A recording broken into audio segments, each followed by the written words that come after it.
Yeah, I'm Stuart. I am newly at the Nebraska Children and Families Foundation. And so there I'm leading research efforts sort of generally, and it's a little bit of a new direction, but my primary role there is going to be looking at evidence-based practice. Sorry, I appreciate it, thank you. Yeah, looking at gathering the research needed to sort of show that there's an evidence base for some of the practice that we do, and working on really investigating whether or not our practices are actually working. But in a previous life that was up until about 9 months ago, I was actually a brain scientist. So I'm a developmental psychologist by training, and I spent about nearly 15 years doing functional MRI research in a variety of occasions. And what we're going to talk about today is sort of why I got into this. My whole career trajectory with the neuroimaging and everything else was to understand why certain kids are more at risk for engaging in social behavior than others, what's actually happening in the brain when kids are at risk, what does that look like, and then how do we take that knowledge about what those different kids look like and use that then to better inform what we're actually doing from a treatment standpoint. So this is really going to be a summary of what are the different trajectories to social behavior look like, what does that brain development actually look like, and then the end of the talk, we're going to briefly touch on what do we do differently with certain groups of kids and how does that actually work and how can we start to leverage that information, with the caveat that that's definitely an ongoing process and we don't have nearly the number of answers that we'd like to have at this point. So from there, what we're going to talk about today is adolescence and aggression generally. Interestingly, there is another talk, I think it's actually in the next session, where there is going to be somebody from RFK something that's going to be talking a lot about some of these actual things. And from my understanding, in summary, he's going to be talking a lot about sort of the policy outcomes that come from the research that we're going to be talking about today. So you guys can now go on and you can join me and we can heckle him by asking really technical brain questions about the stuff that he's building his policy work on. I seriously consider this a mix. We're also going to talk about mental illness and aggression. When I talk about mental illness here, we need to sort of have the big picture caveat. Most people who are mentally ill are at much greater risk of becoming a victim of violence than they are of perpetrating violence, with a couple of big exception categories that really are, we have a mental health label for people that engage in antisocial behavior, right? So we're really talking about conflict disorder. And again, we're going to be talking about development, so we're really focusing on kids, but obviously antisocial personality disorder is an adult diagnosis that goes along with that. And if people have specific questions, we can kind of delve into that. I'm going to cover that a little bit later, but we're really going to be focusing on kids.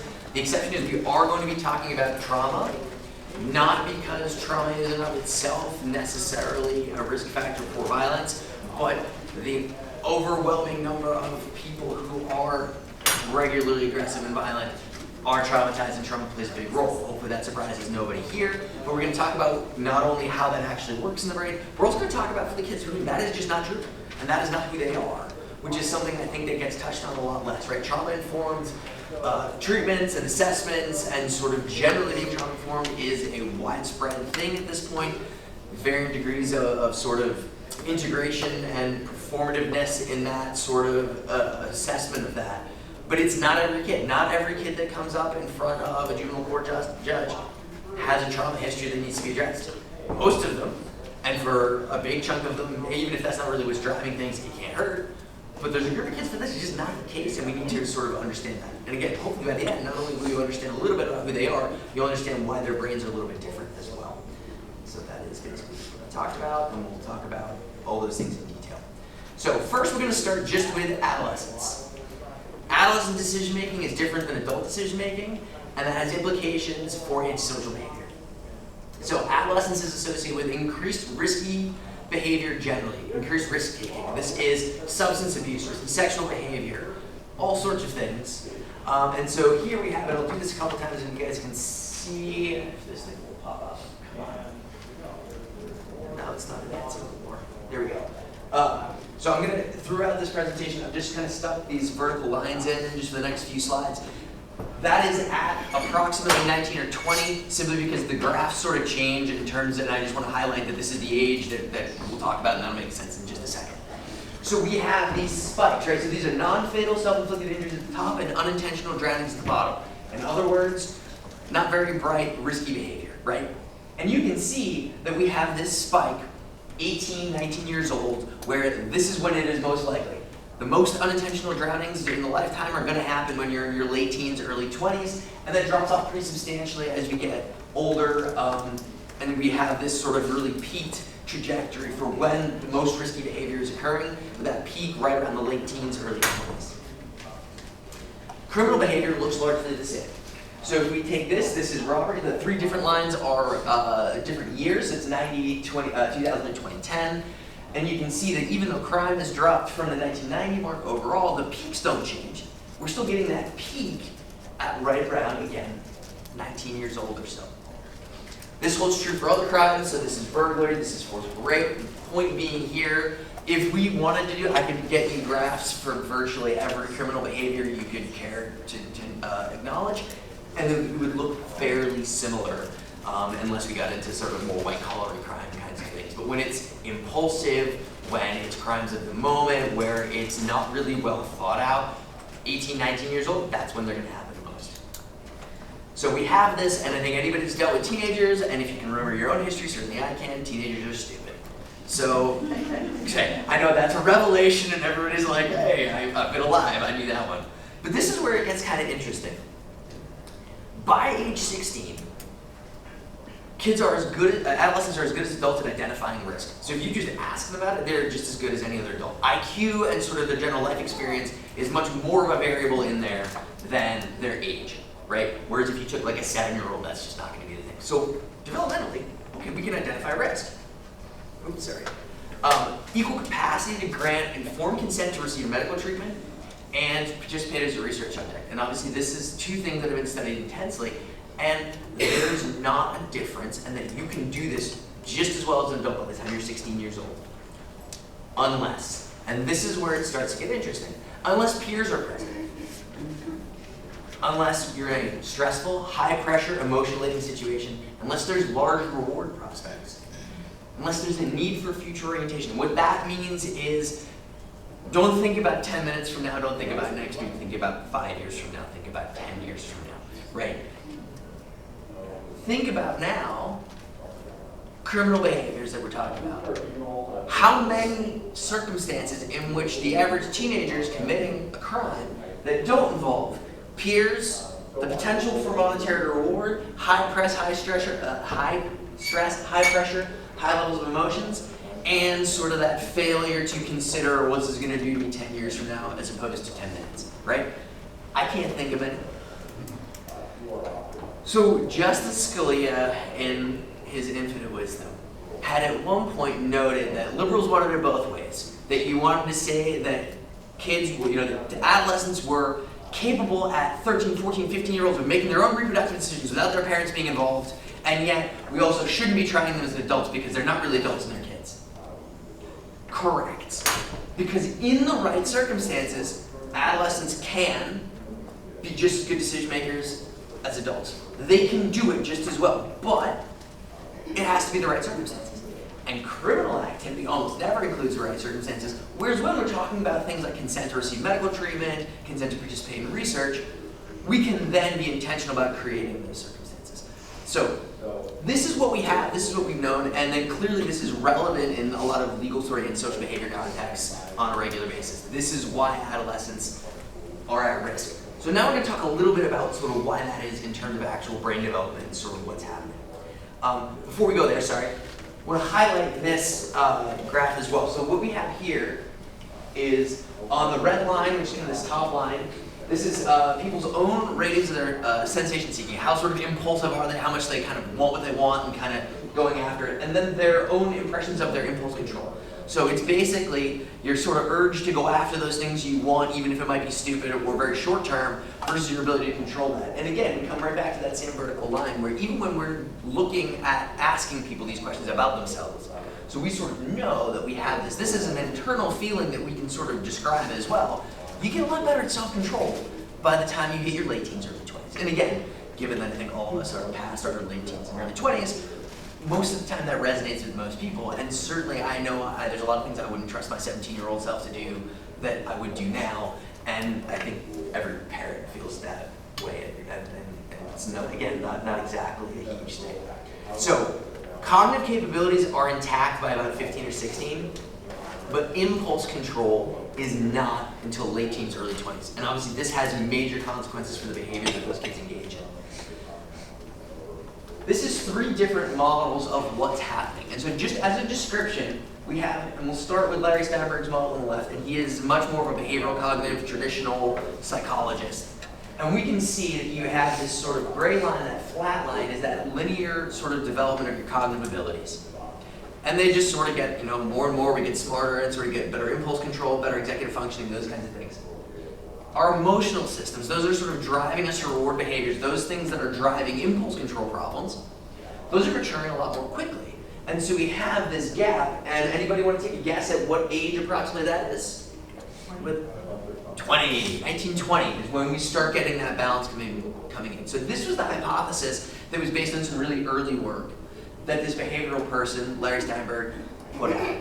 These other 2 models, though, from B.J. Casey and Bayaluna, which came out pretty much on independent sets of data but really hitting the same things, these theories are neurodevelopmental ones. Both B.J. Casey and Bayaluna are neurodevelopmentalists. They are looking at kids' brains. These graphs are their theories that came out of looking at brain data and understanding adolescent brain development. And you'll notice that they, barring some shapes, lines, and how you chose to draw things, same story.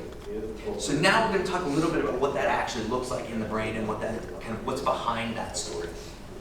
So we're going to start with some neuroanatomy, and I'll pause for people to get up and run out of the room. But it's not going to be that complicated, I promise. What I'm trying to convey here is how the brain is actually structured from an evolutionary standpoint. This kind of, the purpley bit at the very bottom, that's actually the top of your spinal cord. Right above that is the midbrain, so this is structures that are involved in regulating your breathing, regulating heart rate to a degree, sleep. If you get lesions to this part of the brain, you may have real problems sleeping. Basic functions. This doesn't look that different in reptiles versus mammals. It's pretty old. So it's evolutionarily conserved, it's conserved across a lot of species, and it is relatively simple. As we move up, we get this called a diencephalon. This contains structures including the thalamus. This is really about how the brain all fits together, and this is really get basic functioning. And to be honest, a lot of this is a black box. We don't really understand what goes in and out of here. But when we start thinking about things like Parkinson's disease or some of these other disorders that we have, part of what goes on is in the thalamus. And we understand what happens outside of it. We know what's going on is sort of something's happening, but we don't really know what it is. But again, it doesn't look that different between primates and humans. Don't have a lot of differences. We don't see a lot of differences between them. This is where we start getting into things that are more sophisticated. So this is where we have distinct differences between mammals and reptiles, for example. And so this structure here, this is the limbic, so this is the caudate nucleus. And so what you have in this kind of big thing that kind of sits on top here, we have memory stuff that's happening back here, and really up at the front, which is what we care about. This is where reward processing happens. This is a lot of sort of that impulse stuff is actually happening. So regions like the nucleus accumbens, which maybe if you've done any substance abuse reading, you may have heard of. Ventral striatum, nucleus accumbens is a part of that. These are where like the drug action for drugs of habit hit. This is when people start talking about gambling addiction and other kinds of addiction that aren't drug related. The reason that they're talking about that is because it's that same reward structure that's really firing. Like when you pull that lever and get a bunch of money, this is that reward processing system, and that fits in with this really basic reward. So we're not talking about sort of the thought-based cognitive piece. This is just that like internal feeling that you get when something good happens. So we have this structure here, and then moving out again, we have this little blue guy here, which is called the amygdala. The green part is the hippocampus, which again is really critical for memory formation, and then the anterior cingulate.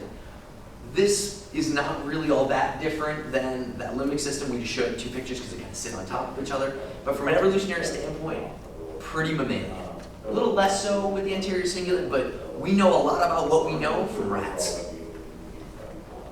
This is old evolutionary, not nearly as old as the brainstem, but it's pretty conserved across different species. So if you look at a chimpanzee amygdala, a chimpanzee hippocampus, for example, they're different shape because their brains are different shape and they have different shaped skulls. But in terms of their actual anatomy, there's a lot of similarity, and you can really learn a lot from sort of understanding it because it's old. It's common across mammals.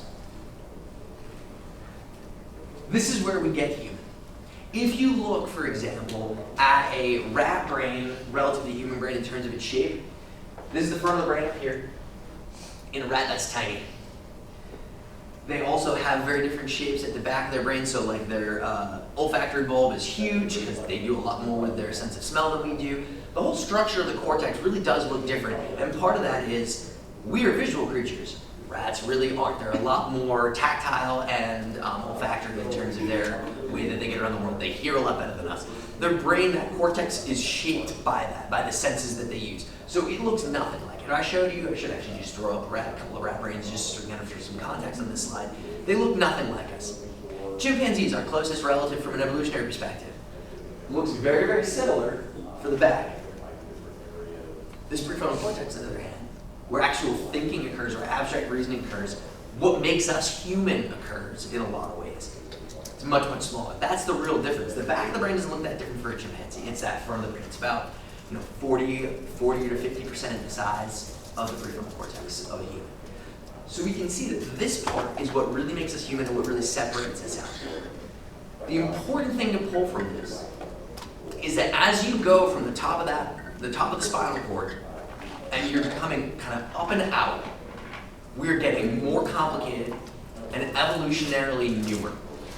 So these structures are infinitely more, now not that the amygdala and some of these other things are simple, they are not, I assure you, but relatively. And so for some context, while we have a pretty good understanding of what the amygdala is actually doing as a structure, what the different cell types are actually doing in that structure, partially because you can chop a head off of a rat in a way that you're just not allowed to do with a person. But the reality is that structure is very simple as well, relatively speaking. We don't even try, we're hardly trying with the cortex. It's just so far beyond where we are right now that we just really can't wrap our head around, not at the same level, not at the same level of detail. And so the point of this is, again, complexity.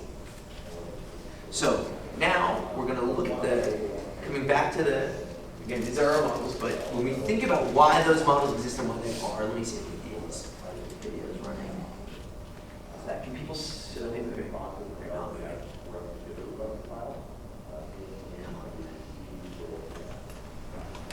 Oh no.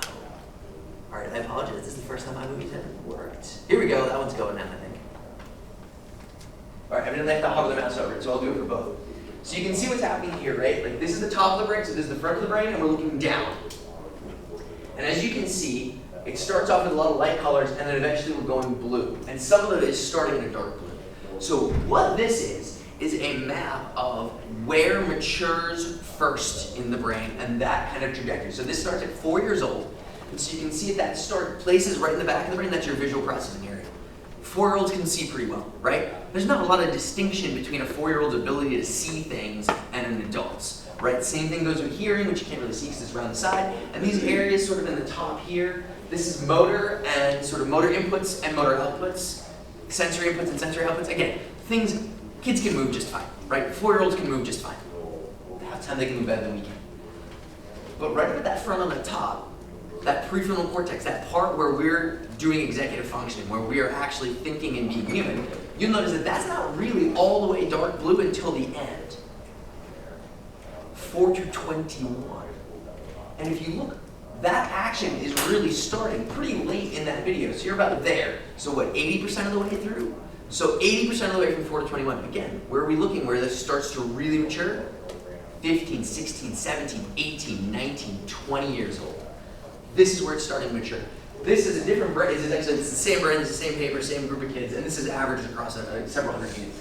This is the front of the brain, this is kind of the top on the side, and I'll just move it over very briefly. But you'll see a similar pattern, if I can get it to play. There it is. Once again, you see this similar pattern where you have to get pretty far developed before we actually start to see that it's sort of maxing out. So this is happening fairly late in life, relatively speaking. Okay, This tells basically the exact same story, but just using a different metric. That was gray matter, this is white matter. Doesn't really matter for the purpose of this talk. And again, I just want to point out that again, now we're talking about yellow is 10 to 20 years for 90% of maturation, 20 to 23, which you can't really tell on this screen, it's orange, but they all look red.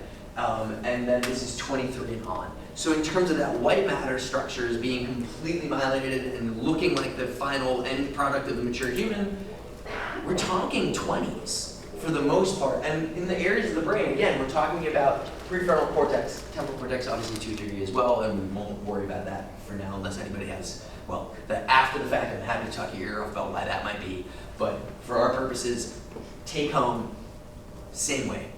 We're not talking about early maturation of the cortex, we're talking about late maturation. It is genuinely happening in the later end of the teen years, even into the 20s and mid-20s. So now we're going to take a step back and we're going to look at one of these structures that's deep in the brain. So this is part that I talked about a little bit before. So we have that caudate nucleus that we sort of showed from the side previously, and this is that nucleus accumbens. And again, anybody that's involved with sort of substance abuse stuff, you'll probably run into this. This is cocaine lights us up like a Christmas tree, for example. Any drug that you can imagine has at least a knock-on effect. If it's a drug of addiction that sort of comes with that euphoric feeling, that's largely, I mean, it's not just that, but that's one of the common factors is the nucleus accumbens lighting up like a Christmas tree. And then, of course, with cocaine destroying it, which is why then you can't feel good afterwards after you damage that area unless you're getting a massive dose of cocaine, which is, again, a little off topic. But this is clearly really important for reward, right? So when we do things that make us feel good, when we see money, when we see things that we want, we get a lesser sort of response to this, to things like food, unless it's actually in front of you, but we can do this with like good smells. Monkeys and juice is sort of the classic animal experiment.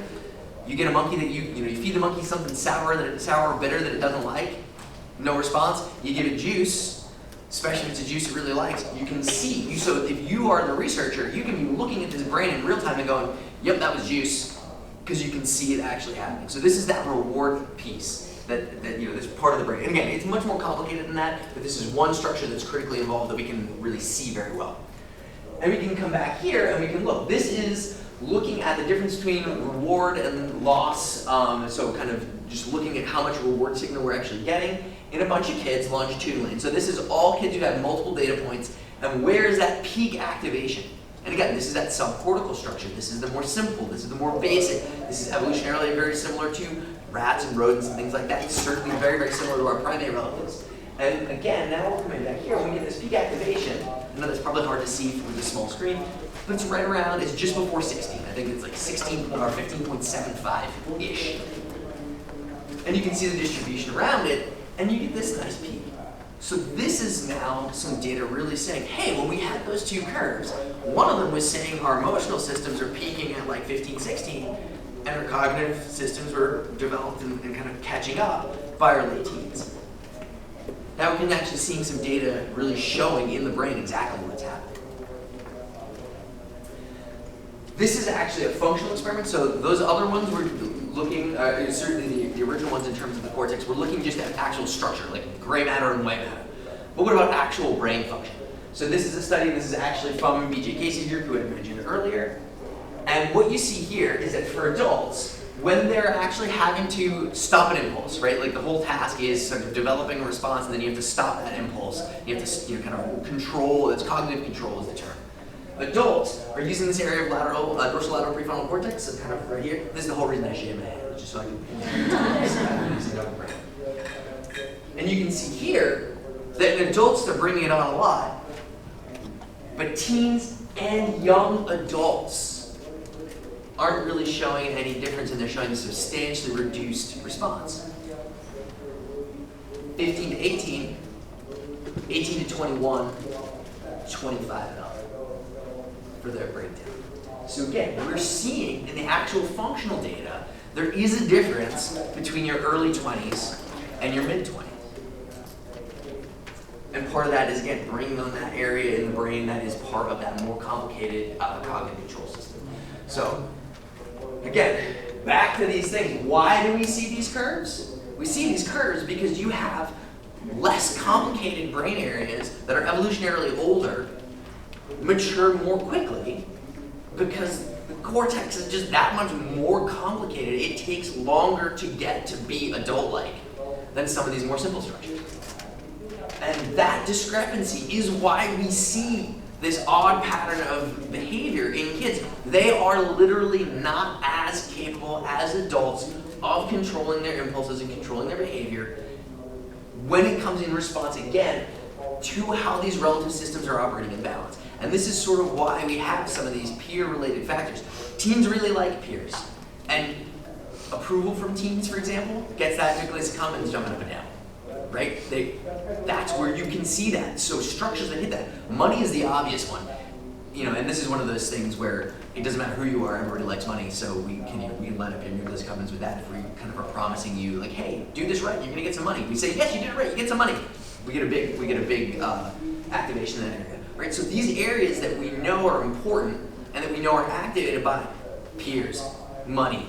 They're also critically involved with emotion processing. One of the reasons I didn't talk about in this, but it also sort of applies to the amygdala. This is actually fear-based and sort of response to threat. We're going to talk a lot about the amygdala in a minute, so I won't kind of get too into it there. But that's another structure that we can see isn't being regulated that well and is much more responsive in those teenage years. And so this is now, you feel a little bit threatened. You feel like something's happening that you have to respond to socially. The amygdala is critically involved in that process. And again, this comes back to the social dynamics of so many of these criminal behaviors and the reward piece and the high stress, high emotion, your ability with this other things taxing your frontal cortex, for your frontal cortex to say, I'm trying to block out all these other things and focus on what's the decision I need to make right now. It's not as able to do that. It's just not functioning at that level because they are not fully mature, but that maturity is different in some of these other structures, which causes this imbalance in terms of maturity, which has been argued to be what is really driving teenage stupidity, for lack of a better term. So I do want to touch that I've now told you what is hopefully a nice, succinct, really clear story, and I do believe that it's largely true, but I want to point out just a couple of things that will then temper your enthusiasm, and I always encourage you to be really skeptical of anything you hear, particularly when you hear it through science journalism. This is a lovely picture. This is absolutely done correctly. There's nothing about this is a lie or is wrong or anything else. This is an accurate representation of the data that went into this study. This is the actual data. A little less pretty. So I raised this up to point out something that's really, really critically important that we need to remember when we're thinking about how we apply science to actual kids in front of us. Science operates at the population level. Operating at the population level gives us pretty pictures and clear stories. That doesn't mean those stories aren't true, but it does mean they might not be true for the kid in front of you. This is the hard part, and with the neuroscience, we haven't done anything like the work to get to the same point that we are in, say, clinical psychology, where we have percentile ranks and t-scores, and we can say this is how your functioning compares to same-age youth, same-sex youth, and those kinds of questions. And even that isn't obviously perfect, like what was alluded to upstairs just now, is that then your norm group has to be good. And if your norm group is a bunch of farmers from Minnesota in 1946, that's probably less relevant to kids today. I bring that up as an example because that is the norm group for the MMPI, which until the mid-1980s was being used worldwide. Everybody was a Minnesota farmer from 1946. Tanner staging, anybody familiar with that for puberty? Right? Do you guys know, have we heard of that? Right? Like how doctors assess like how far along you are in puberty. Very standard. Any pediatrician will be well versed in this. 0 to 5. Norm group for that, where that was developed. 1940s again. Orphanage. Post-World War II England. And a bunch of kids that were malnourished and didn't have parents and were living in what was functionally group home. I'm going to go out on a limb and suggest that may not be internationally representative of everybody, and certainly not now. Like it is, so I bring this up not to like knock all these things, but to make sure that we are very clear. It's more complicated than the story is going to present. Doesn't mean the story is wrong. Doesn't mean that there isn't useful things to pull from that. But always sort of have that in the back of your head that it's always going to be more complicated, especially when we apply that to individuals. So now, unless there are questions on anything we go in there, because now we're going to kind of shift gears a little bit and go into some of the psychopathology stuff and talk a little bit about conduct disorder, PTSD. Okay. Okay. Yes, please. No worries. For the brain neurodevelopment in 20 stuff that the development happens from the back of the brain to the front. Does the white matter also take a similar kind of transition? Maturity, actually. No is the short answer, and it's also a little more complicated than that because that was biased by the images, like the kind of the views and the angles. So what it's actually doing is it's starting much more at sensory and motor areas. So I mean, again, if you think about like kids, right? Kids can walk pretty easily, and by the time you're 7 or 8, I mean, my daughter's 7 and she does flips and whatnot that I would kill myself trying to do right in gymnastics. So her motor skills are pretty good. So it's really actually from those motor and sensory areas sort of out, and then sort of that coordination. It did definitely look that way on there, but that's actually, the reason it looks that way is because of course your visual cortex is at the back. And so that's sort of the piece that you saw, and some of the other areas kind of like right around up here, sensory integration is a part of what they do. We also do a lot of thinking with that, and kind of abstract thinking in math and things like that, but it all kind of comes back to the fact that the human brain is hijacked really basic purposes for abstract thinking in humans, right? Like everything we did comes from like, you know, can you catch something that's flying at your face? Now we have the ability to sort of like, a lot of math processing takes in that same place because we're like thinking about things moving, and now we're applying that to, you know, different numbers of things, and it gets really complicated. So that was like a 10-minute answer for a 30-second question. It's coming from those sensory areas. Yeah, and so in the white matter tracks, maturation there is a little bit follows that, but it also seems to follow something else that's a little bit more independent of that.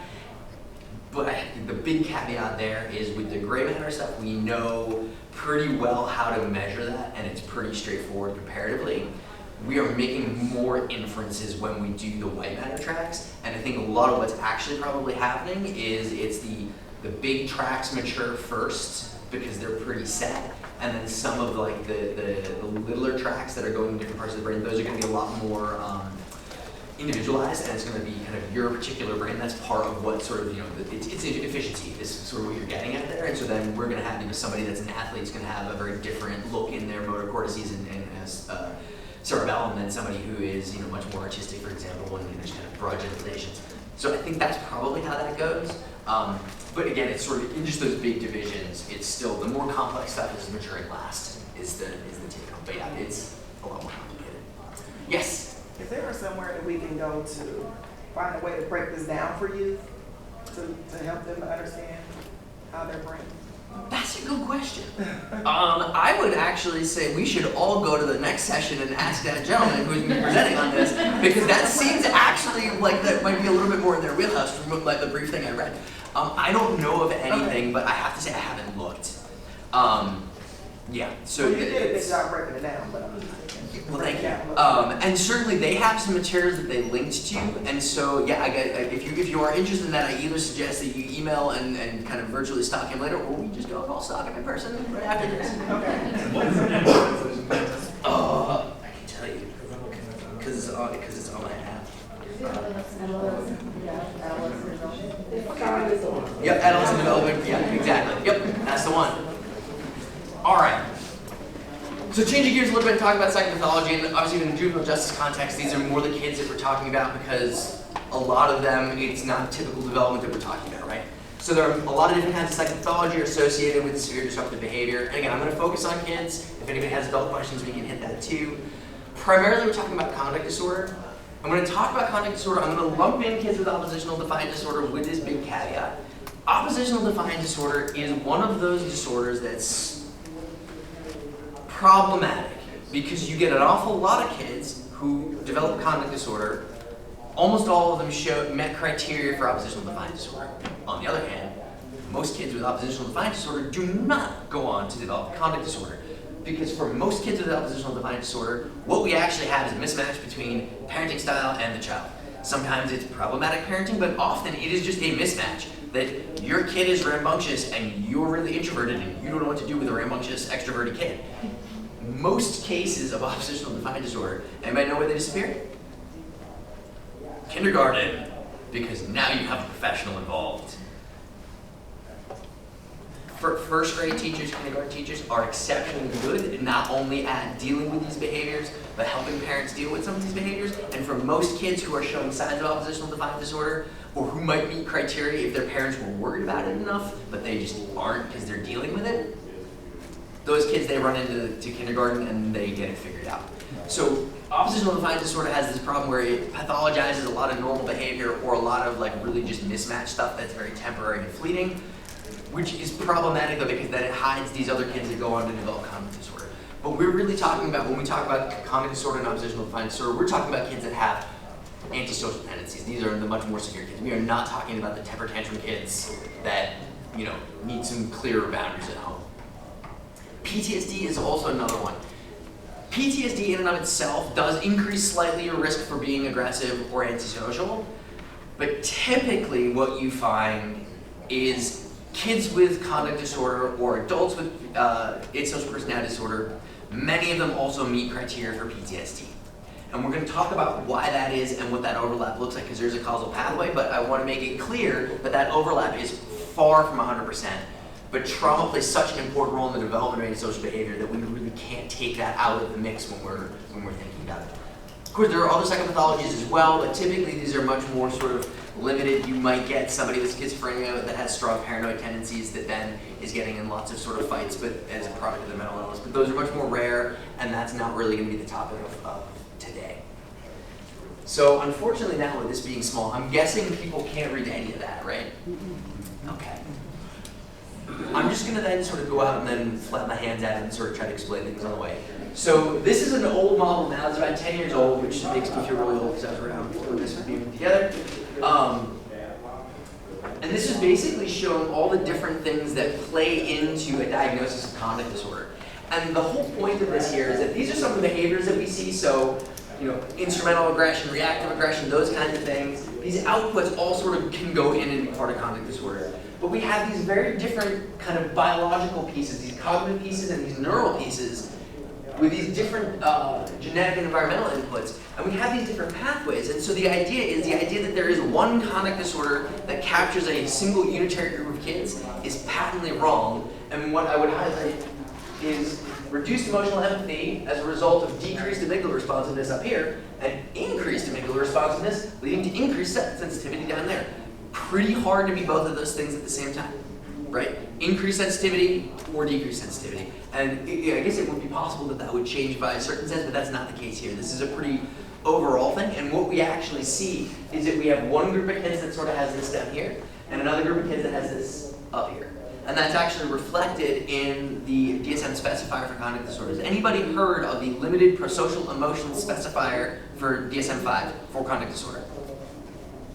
Is this something anybody's familiar with? A lot of blank stares? Cool. Well, you're going to learn something pretty practical, but that's the reason that that's in the DSM-5, and I'm going to hopefully make a pitch to you now why you care a lot if you're working in juvenile justice. So these are the callous unemotional traits that we see up here, and I'm just going to go to the next slide so you can actually get some stuff. So this limited prosocial emotion specifier, this comes from the literature on callous unemotional traits, and this is one subtype of kids with conduct disorder. I'm going to spend some time talking about these kids because none of you are familiar. And we're going to skip over some of the traumatized, not skip over, but go a little bit more quickly through the traumatized stuff because I'm guessing that you guys are much more familiar with sort of the role that trauma plays and kind of how that works. So, callous unemotional traits, limited prosocial emotion specifier, and DSM. There are four of them, four criteria. Lack of guilt or remorse, callous or lax empathy, shallow affect, and unconcerned about performance. So, I always want to highlight the unconcerned about performance. These are the kids that when you're in a room with them are the ones that genuinely don't care that they're failing in school, right? There's an awful lot of kids who can't do it, have a hard time doing it, know they're failing, don't want to engage because they don't like failure and they don't like that piece. We're not talking about those kids. We're talking about the kids that probably could do it. I mean, I have one kid that I swear, if I would have been able to give him a 20 at the end of the week if he did all of his schoolwork, he would have done all because he wanted the 20. No problem. You just have to convince him because he inherently didn't care about schoolwork because he didn't see what was in it for him. That's not every kid that you're going to see in a detention center, but it's going to be a substantial minority, and these are those kids. They are the kids that don't have the same level of social connectedness to other people that you typically would expect to see in a kid. We're not talking about the kids that are pushing you away because they are scared, because they are traumatized, because they are failing at things. We're talking about those kids that feel fundamentally different when you sit down with them in a room, and they are your scary kids most of the time. Does anybody have sort of some experience with these kids? And again, yeah, it's something. And usually at the higher end of severity is where we get these. These kids don't last in community settings typically all that long. They're going to higher levels of care pretty quickly because callous emotional traits. And why we care about them is because they are associated with severe, chronic, and violent offending. These kids have a unique developmental trajectory. Their brains are actually functioning differently. And so that's what we're going to sort of delve in really briefly to now and explain why these kids are different. And then we're going to talk about and kind of make some contrast with the trauma kids. The short story is, and it's going to be much more complicated than this, but in terms of what we know now, it's back to this amygdala that I showed you before. So this tiny almond-sized structure in your brain, it is a structure that does a whole bunch of stuff. And to give you some grounding as to why that matters and how this is playing into something so complex as antisocial behavior, we're going to talk about the amygdala a little bit. So, has anybody heard of the amygdala before? Right? Everybody has. What do we think it does? Oh, I saw somebody mouth that you almost did. Fight or flight? Yep, that's part of it, absolutely. Fear, right? Anger response to a degree, although that's complicated because there's other aspects of anger, but it's, you get angry and you get scared, and how many times are those really separated? So that's a philosophical question to boot. That's a fun one. You're coming up with all the really straightforward, simple things for the answer in 10-second bites here. That's actually not exactly what it's doing. So we're going to take a step back a little bit. The amygdala is doing what's called stimulus reinforcement learning. The goodness or badness of things. The amygdala is tagging stuff. Good or bad. Approach or avoid. Again, step back evolutionarily. If you are a small rodent, do you want to go over to that bush because there's food there? That's an approach thing. That would be good. You see that type of bush, you want to go there. On the other hand, if there was a snake there last week, you don't want to go there because then that's bad. And so this is the structure that's sort of tagging these types of events, making those associations with the hippocampus, which, by the way, surrounds it. It's kind of that whole back end. There's a reason for that. This is the reason that we remember stuff when it's really scary or really good. It's because your amygdala is going off. Because at the end of the day, if something's really neutral, are you likely to die from it? No. Is it likely to keep you alive? Probably not. We remember the things that almost kill us. They're important. And again, if you go back to being a squirrel, that kind of thing probably happens a lot more often, and we are still mammals. And again, this is an evolutionarily old structure. We're going to talk about how the cortex has made this so much more complicated by interacting with it massively, but for now, that's sort of where we are. So yes, threat and fear. Threat is the ultimate badness, right? Snakes, spiders, predators, those kinds of things, we get big amygdala responses from that because the ultimate badness in your environment is either watching somebody else get dead, or you getting dead, or you almost getting dead, right? These are really, really important things. But the amygdala also plays a massive role in social cognition. Okay, so how does being social kill you? Well, we have to know what's alive and what's not, which is kind of the basis of social cognition. Talking to the couch is probably not going to get you a lot of, social input or output back. So again, I apologize because this is really tiny, but can anybody see why I put that up there? Nope. You might not from there. I won't make you stare at it for too long. That's a snake. How important do you think it is to be able to tell pretty quickly that some of those are branches and one of them's a snake? This has now a really direct impact on whether or not you're going to go and try to eat some fruit out of that tree, right? Because the snake living in there is going to make you a lot less enthusiastic. And that has consequences, again, for threat. So understanding what's alive, the tail in the grass. If that's alive, you better know about that, right? That has an impact for your potential to survive very, very quickly. And so understanding where animate things start and inanimate things stop for prey animals has a huge, and for hunting as well, right? You're trying to find prey in the grass and you have to figure out what's alive and what's not and make that distinction. We do it very, very quickly because of the amygdala. And the reason that it's in there, again, is back to that threat being the ultimate badness. The flip side to a degree being food is also, the ultimate goodness in some ways, and that if we need to hunt something, we need to be able to find it. We have then evolved and come a long way from that. And our cortex gets involved and we do more complicated things. So this is a picture of my daughter from a few years ago now. And we all like faces, right? Everybody's amygdala probably jumped up and down and said, oh, it's a face. Why do we care about that? How does that play into this goodness and badness thing? Well, let's look at these boys. You can't see it. They look petrified. You just have to trust me on this. This is pictures from a haunted house that they have, and they just took a lot of pictures. They just random Google one. But these two boys look absolutely petrified. If you see people looking like this, your instinct is not going to be to just carry on with your day. You're going to figure out why. Or frankly, if they look this scared, you may just start running on the basis that's probably just a good idea to figure out what's going on. Social communication, we are pack animals, for lack of a better word, right? We are social. We want other people around. We don't typically do very well off in the wilderness on our own.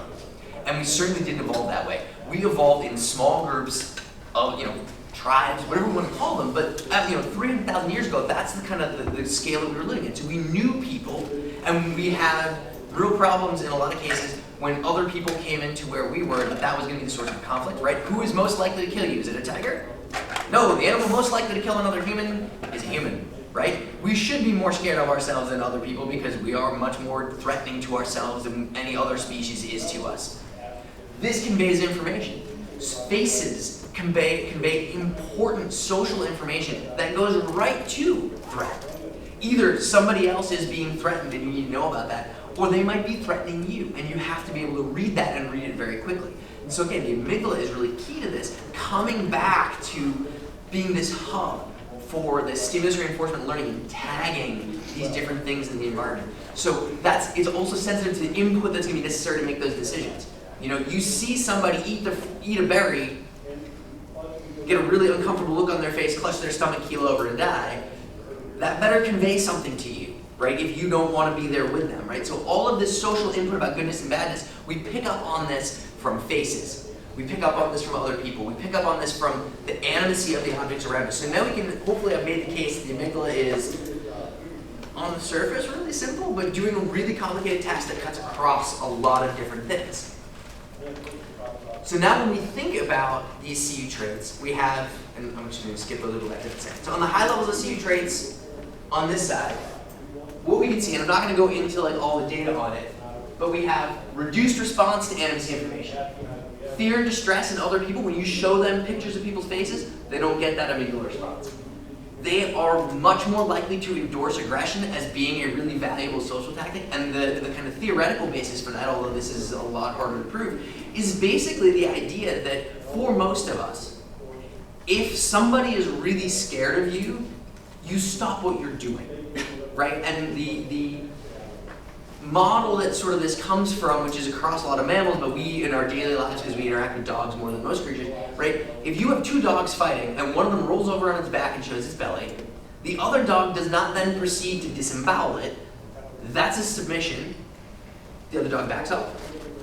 That process is thought to be disrupted in this, in that because they're not getting this information about faces, about the social information not feeding through, that it doesn't bother them to keep beating on the person after they've already got their wall. That the idea that I'm going to go out and be violent isn't something that they need to get worked up over, and they don't need to amp themselves up for, because it's just not that big of a deal, because they're not getting that visceral input that most of us would at the idea of beating the living tar out of somebody for their wallet, right? Most people to do that have to either make themselves or are otherwise really angry, really scared, or really hungry, right? You've got to work yourself up to that mostly. But there are some people for whom this is not a hard decision and it is much easier behavior to engage in, and this is sort of the idea behind that as to why.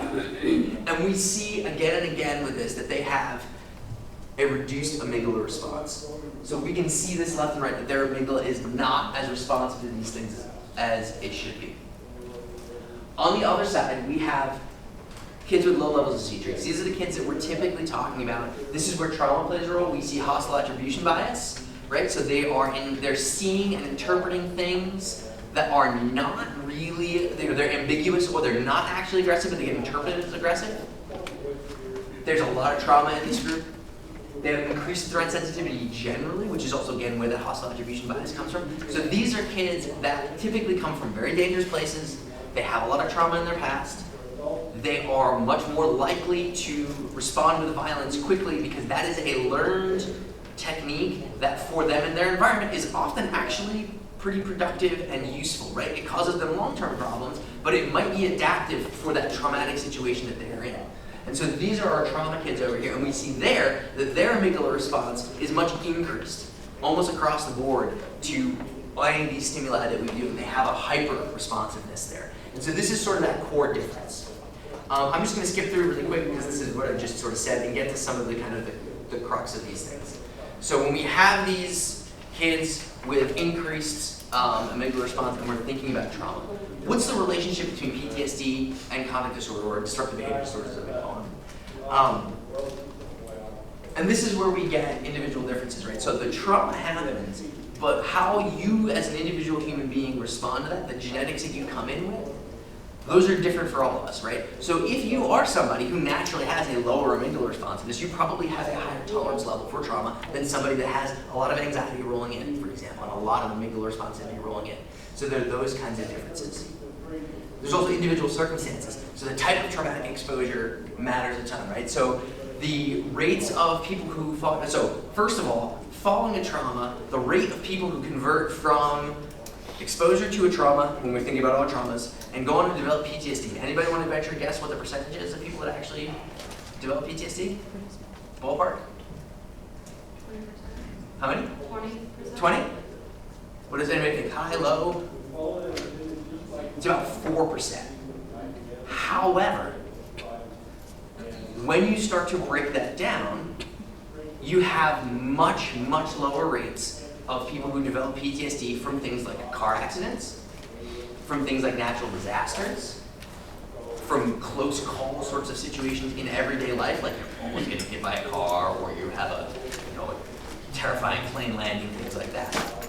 Those rates are really, really low, and of course, they make up the vast majority of those incidences because we all drive in cars a lot and those kinds of things, right? So that's pretty low, but it changes dramatically depending on the trauma. So 20% is about what it is for combat. So about 20% of people who engage in combat come back out with PTSD, right? So, and again, I think we can all sort of wrap our heads around the idea that getting in a car accident is typically, on average, less traumatic than being shot at, right? And being in combat. Sexual assault is about 50%.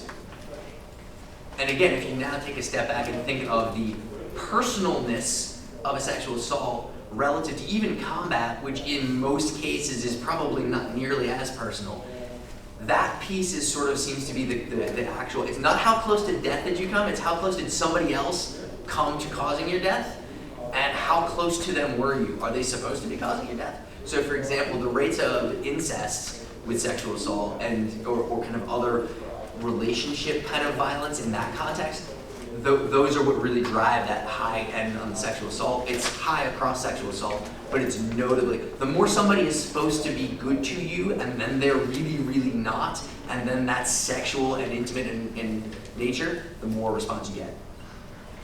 Complete diversion, sorry about that, that's totally off track. But again, type of exposure matters a lot. So when we're talking about these kids, is it because you just lived in a violent neighborhood, or were you running with a gang? Did you get shot? And like those kinds of things. That's going to change whether or not you just have trauma to deal with, or that you're actually getting to PTSD, and then how is that interacting then with some of these other things that we see in your environment to kind of get you to actually get you to conduct disorder and being aggressive and violent. Neighborhood and socioeconomic factors, obviously these play a major role as well, and just in terms of what your choices actually look like and how that's going to play into things. For a lot of kids, I think this is the point to step back and remember what conduct disorder really is. You can have a kid that meets criteria for conduct disorder because he got in a fight at school, then the next day he skipped school, and then he lied about it. Right? Now let's compare that to a kid who is up in front of an adult court judge for a couple of homicides in a ring. Same diagnosis, guys. Do you think that's the same kid? Like, they're real different, right? They have a very different set of problems, and there's a lot of stuff that's very, very different going on, but they're gonna get the same label, which is obviously problematic in a lot of ways, and it's something to really remember when you're thinking about all of these kind of this scientific work that gets done. We put people in a box and we have a label, and that label doesn't necessarily convey the degree of uniformity within it that we might hope it did.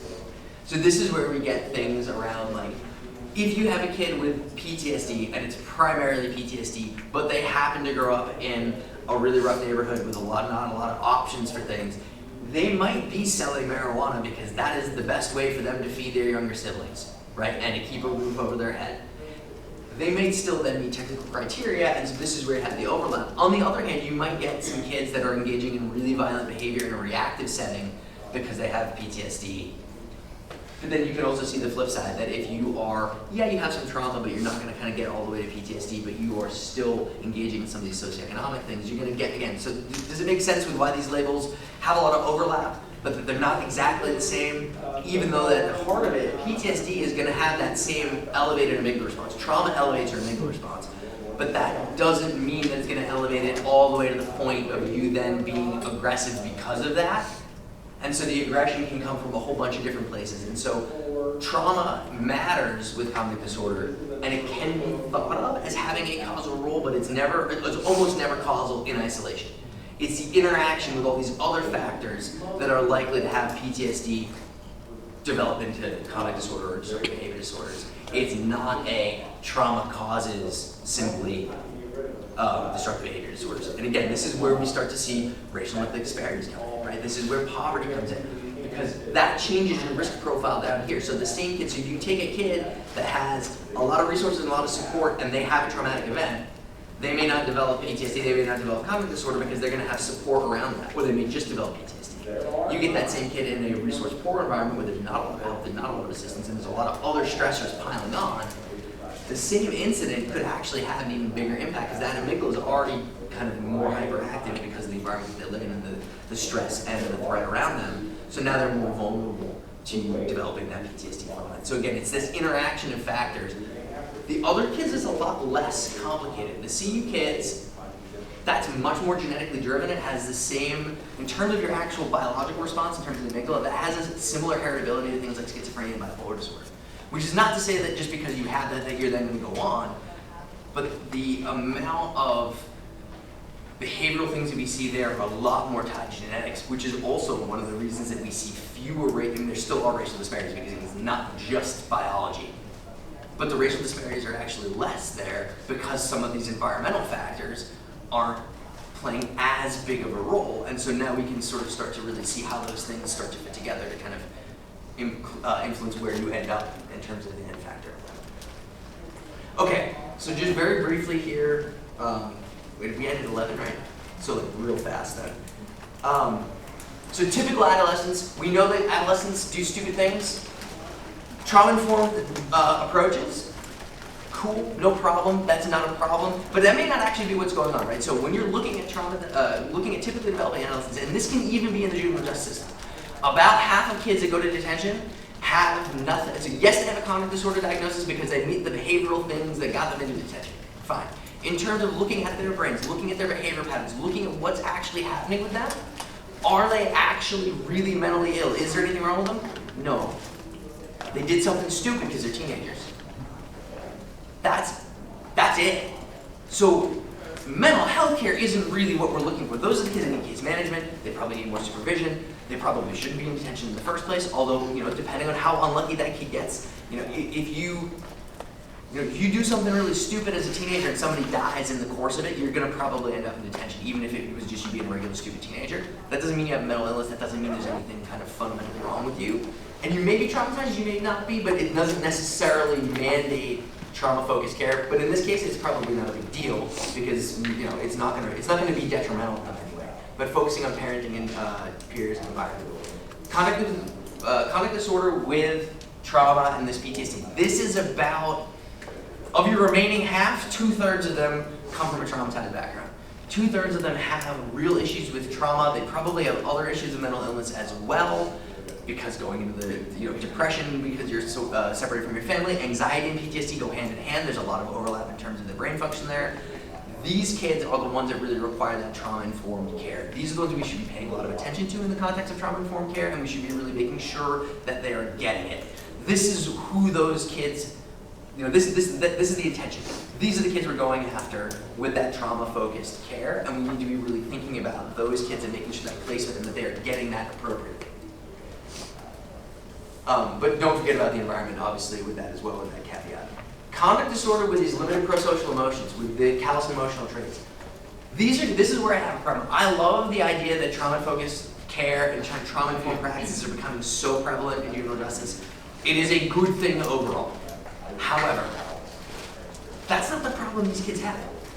Their brains are functioning very differently. Getting them to be less responsive to the environment around them is at best not going to help, and at worst might, make them just really comfortable, so then they feel even more comfortable and do other things and victimize kids. The other thing that these kids and the adults are notorious for is being institutional management problems in detention, in prisons. And this is probably why none of the programming is really designed and catered for that, because we're all worried about trauma, and they don't typically have it. There is some evidence, it's not great. Things like functional family therapy and MST, why are those the things that probably do some good for these kids? Because you're throwing everything in the kitchen sink at them. So something is sticking, it's really individualized, it's in a family context, it's in their environment. That therapist, if they're a good one, can address a lot of things. And what you're probably getting here is less that the manual is really good at dealing with these kids, so much as this is intensive, and it has a therapist that's embedded, and they learn something about the family, and the good ones then can help the family make adjustments to deal with the individual kid in front of them. And this is probably a lot of work by really good therapists on the fly. One of the things that does seem to be an effective tool to motivational interviewing, and so people are familiar with this overall, right? So this is an adjunct, right? It's not therapeutic in and of itself, it's getting people to buy into therapy. So, quick story with the last 2 minutes. One of the kids that we had in one of the research studies that I was doing, we first met him, and he was he was in the juvenile justice system. We were continually worried he wasn't gonna be able to come back because he was gonna get arrested because he was running with gangs and all the other things that young men who are not doing very well in Baltimore do. He comes back 6 months later, he's out of jail, and his mom is telling us how great he's been doing. And we're kind of going, did we get this completely wrong? Did we completely misassess this kid? No, mom was able to buy him, made a deal that if he went to school, didn't run with the gangs, was home at night, and doing what he was supposed to do, she was going to A, leave him alone, and B, on Fridays they went shopping and she bought him stuff. So her question to us was, I can't buy him anything else, I'm out of money, and he has everything he wants but a car, and he's 13. What do I do now? So she found that strategy that worked because she figured out what he wanted. And she then got him to change his behavior because it was something for him. So the connection there was that piece. What does he want?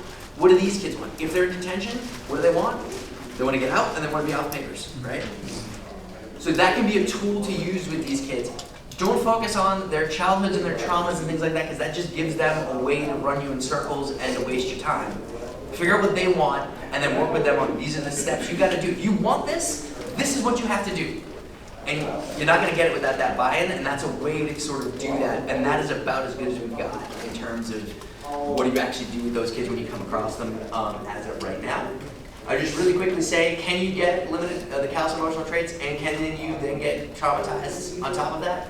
Yes, you can. Yes, it does happen. If you imagine a kid, again, running with gangs and then getting shot a bunch of times, which is going to happen if you run the gang long enough, that's traumatizing. Then you end up with a kid that has a very weird pattern of social connectedness and social interactions with trauma to go along with it. And frankly, this is something that has really only been accepted to exist in the last about 5 or 7 years. So we have absolutely no good advice for you on how to deal with those kids, other than just because you have these things doesn't mean you can't have trauma to go along with it. So with that, because I'm completely out of time, that is my email. I'm happy to hang out, and if anybody has questions, feel free to email me otherwise. And yeah, thank you very much for